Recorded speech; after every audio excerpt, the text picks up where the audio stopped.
सभी समस्याओं के समाधिस्थ हो जाने की स्थिति का नाम है शिव। शिव कोई संज्ञा नहीं है, वे तो एक घटना है। बनावट का विलीन हो जाना ही शिव का घटित होना है।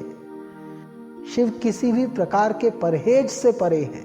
शिव तो सबके हैं। शिव के द्वार किसी के लिए भी बंद नहीं है। मसान तक को शिव से अपनत्व मिल जाता है। जब जब कुछ सायास किया जाएगा तो वह आपको कृत्रिमता की ओर ले जाएगा, किंतु जब जब आपकी अंतः चेतना आपसे अनायास ही कुछ करा लेगी तो वह प्राकृतिक होगा। स्वाभाविक होना सबसे कठिन काम है। जितने अधिक स्वाभाविक होते जाएंगे, शिव का नैकट्य उतना ही अधिक होता जाएगा। इसीलिए शिव को पाने की तपस्या सहज हो जाने की तपस्या है। शिव असीम है। शिव जहां पीड़ा और आनंद एकाकार हो जाते हैं, शिव जहां काव्य के 9 रस बिना किसी भेदभाव के एक साथ रहते हैं, शिव जहां सृष्टि के समस्त भावों को आश्रय मिल जाता है। शिव के द्वार किसी के लिए भी बंद नहीं है, बल्कि यूं कहें कि शिव के यहां द्वार जैसा कुछ है ही नहीं। शिव तो द्वार रहित है, शिव तो मार्ग रहित है। मार्ग, द्वार, यात्रा, ये सब तो भौतिक शब्द हैं। शिव इन सब से परे है। शिव कोई संज्ञा नहीं है, वे तो एक घटना है। वे तो घटित होते हैं, और घटना का कोई मार्ग अथवा द्वार नहीं हो सकता। वह तो कहीं भी घटित हो जाए, उसके घटित होने के बाद उस स्थल का मार्ग या द्वार जरूर हो सकता है, किंतु ये उस वैराट्य का स्मारक मात्र होगा।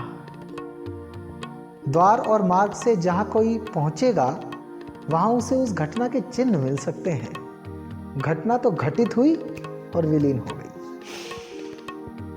इसलिए शिव तक पहुंचने के लिए कहीं जाने की जरूरत नहीं है। इसलिए शिव का स्वरूप किसी प्रदेश, लोक, जाति, देश, वर्ण, नस्ल, वर्ग, ग्रह, योनि, काल या धर्म तक सीमित नहीं है।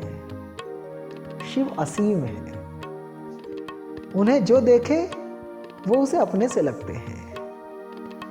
शिव किसी एक के हो भी कैसे सकते हैं? शिव तो सबके हैं। शिव सबकी पीड़ा का निदान है। शिव किसी भी प्रकार के परहेज से परे हैं। भूत, प्रेत, व्यंतर, मनुष्य, नाग, नक्षत्र, पशु, नदी, पर्वत, सुर, असुर और यहां तक कि मसान तक को शिव से अपनत्व मिल जाता है।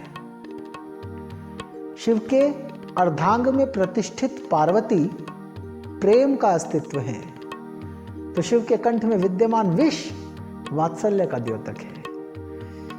चिता भस्म का लेप वैभत्स्य को जीवंत करता है। त्रिशूल पर ओज विराजित है और जटाओं से प्रस्फुटित गंगा आश्चर्य उत्पन्न करती है।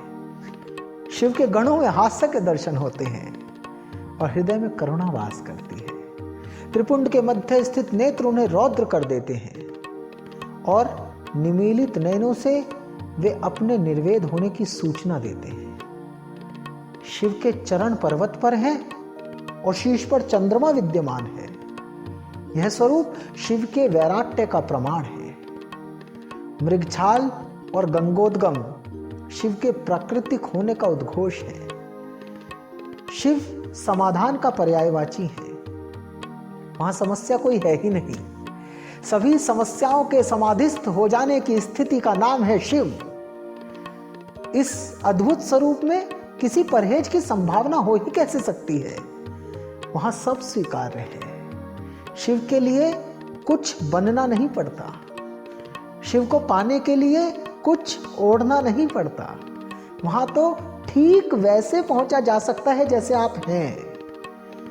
जितने अधिक स्वाभाविक होते जाएंगे, शिव का नैकट्य उतना ही अधिक होता जाएगा।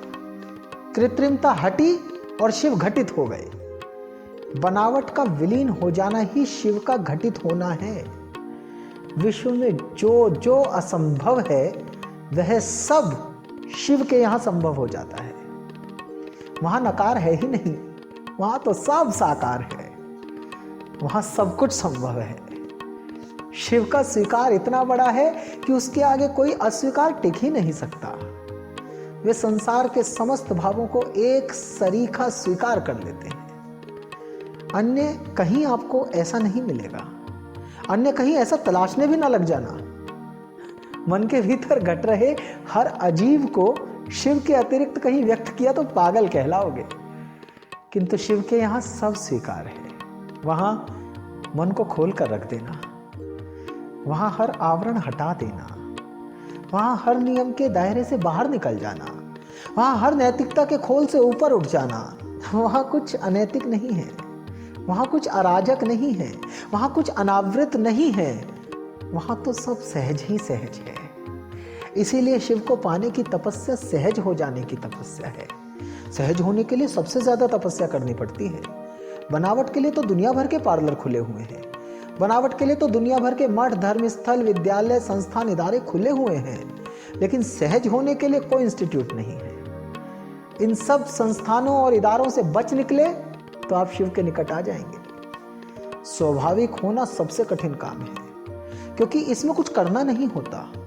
प्रयास करके निष्क्रिय हो जाना ये सबसे कठिन है, क्योंकि जब जब कुछ सायास किया जाएगा तो वह आपको कृत्रिमता की ओर ले जाएगा।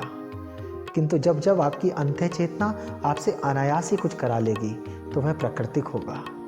उसमें कुछ असत्य नहीं होगा, उसमें कुछ असुंदर नहीं होगा। वह तो पूर्ण सत्य होगा, वह तो पूर्ण सुंदर होगा, वह तो शिव होगा।